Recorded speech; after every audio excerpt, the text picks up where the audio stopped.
याद करिए, गुलामी के कालखंड के दौरान जब ये देश भारत और भारतीयता की विस्मृति के दौर से गुजर रहा था, गुलामी की कालखंड से गुजर रहा था, तब शिकागो की धर्म सभा में इसी परंपरा में पैदा हुआ एक सन्यासी दुनिया के सभी धर्मगुरुओं के सामने इस बात का उद्घोष करता है कि मैं भारत की उस परंपरा से आया हूं जिसने सदैव मानवता के कल्याण का मार्ग प्रशस्त किया, और जो दुनिया के सामने इस बात की उद्घोषणा भी करता है कि मुझे गर्व है कि मैं हिंदू हूं। तो स्वामी विवेकानंद, याद करिए, इसी परंपरा में तुम मुझे खून दो मैं तुम्हें आजादी दूंगा का उद्घोष करने वाले नेताजी सुभाष चंद्र बोस पैदा हुए। यानी कलम का ही नहीं, तलवार की भी पूजा की है, और दोनों के समन्वय से ही समाज और राष्ट्र की व्यवस्था चलती है। याद करिए, स्वतंत्र भारत में भारत का संविधान कैसे बनना चाहिए, उत्तर दक्षिण पूरब पश्चिम क्षेत्र, भाषा, जाति, मत, मजहब, इन सब को एक साथ एक मंच पर ला करके खड़ा कर ले। कोई नाम, तो नाम आया डॉक्टर राजेंद्र प्रसाद जी का।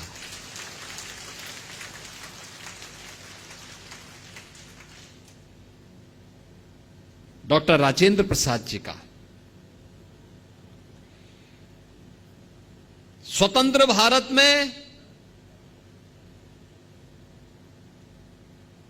बार बार दुश्मनों के द्वारा किए जा रहे हमलों का जवाब देने के लिए कैसा प्रधानमंत्री चाहिए,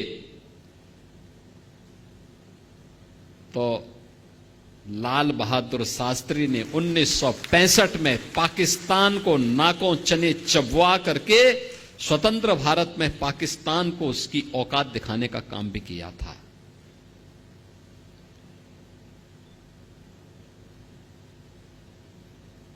कौन कहता है कि कायस्थ समाज केवल अपने कारोबार तक ही सीमित है, केवल कलम तक ही सीमित है?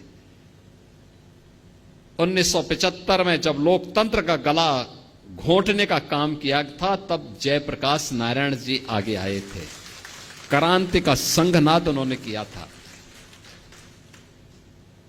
और जब लोग ये बोलते थे